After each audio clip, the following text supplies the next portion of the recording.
The success of a movement like the Women's Ordination Conference requires advocacy, education, grassroots organizing, and in our experience, some healthy irritation. The Ministry of Irritation is what many people most associate with the Women's Ordination Conference. It is our work of prayerful witness, creative resistance, and prophetic persistence, making faithful noise when the hierarchy would otherwise try to silence us. This ministry is not new. It's a tradition passed down through generations of courageous leadership, rooted in the gospel and informed by a theology that demands we challenge injustice, overturn tables, and make good trouble for the good of the church. This public witness is also a form of prayer, a prayer for a better church, a light in the world, and a sign of hope for those who feel isolated or pushed to the margins. Like a grain of sand inside an oyster, irritation can lead to transformation. We challenge and confront the hierarchy to bring forth a deeper truth. Gender justice is a gift from God. This ministry has shaped WOC's mission for 50 years and continues to define our faithful resistance today. The Ministry of Irritation started as a way for us to use our activism and our roots as women who wanted change and find small and funny and prophetic ways to make noise protesting. One of my favorite moments with working within the Women's Ordination Conference movement was going out to protests many days with a big banner. And the big banner said, "Let the lasses serve at masses." So that was one of my memorable moments. I think one of the things about WOC today, I see a resurgence of the spirit of fun and creativity and people getting people to come together and do things. And I think one of my favorites, and that was among the first, I think, was the pink smoke over the Vatican. Back in 2000, we did the billboard campaign. At the time, Cardinal George had put up a sign recruiting men to the priesthood. There were 7 or 8 of us from Chicago who gathered. We raised a bunch of money and we were able to put up a billboard right after Cardinal George's billboard that said, if you're looking for a sign from God, this is it, ordain women. I can remember putting stones on the table of the bishops' conference saying, "We're asking for bread, you're giving us stones." We did creative things like that to raise the issue and keep it alive. We had a demo outside the hotel, and it was called The Block Party of the People of God. And everyone on the street was invited. And the bishops had to kind of walk right through it to get into the hotel.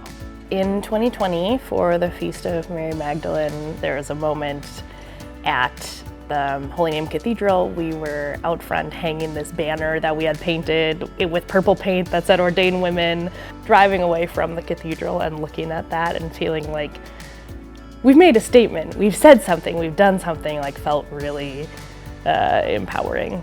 The first time I went to DC and we were in front of the National Cathedral protesting women's ordination, and people are coming by and honking their horns and going yay, and it was exciting. It was very exciting because there are people that believe in this that don't necessarily have the bandwidth or the boots on the ground to help force this issue.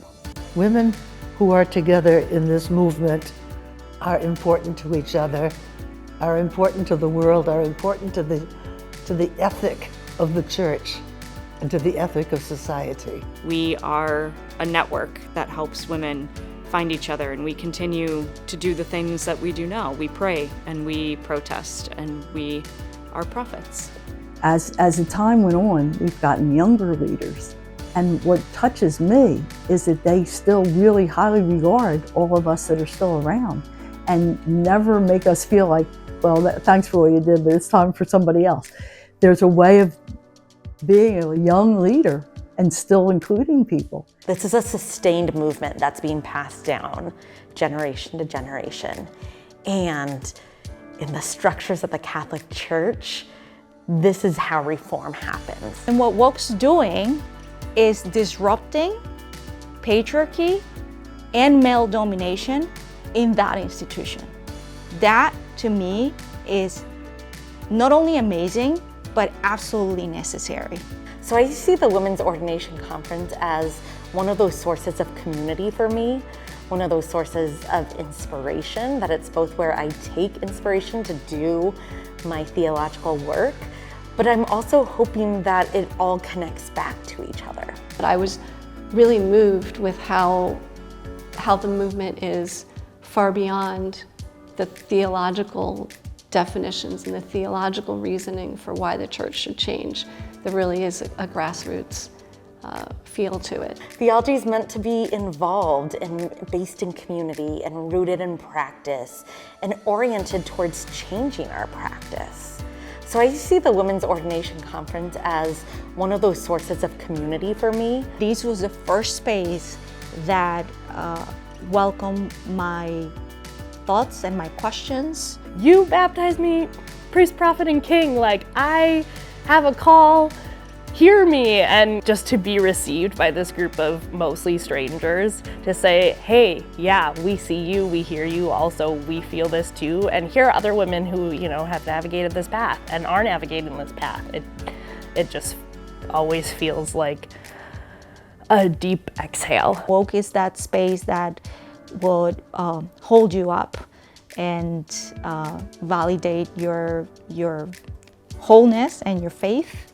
WOC of the Present is a group that will meet me where I'm at in my journey, a group I can contribute to, but also a group that is dealing with intersectional theology and analysis and how to live out our faith in communities in grounded, robust ways that are marked by justice. I think this is an interesting moment for us as a church, and our 50th anniversary comes when there's a greater shift in people wanting to be more involved. I believe that the spirit of the Women's Ordination Conference movement is planted in the heart of every Catholic the day that they recognize the inequality in the church and know that there's something better.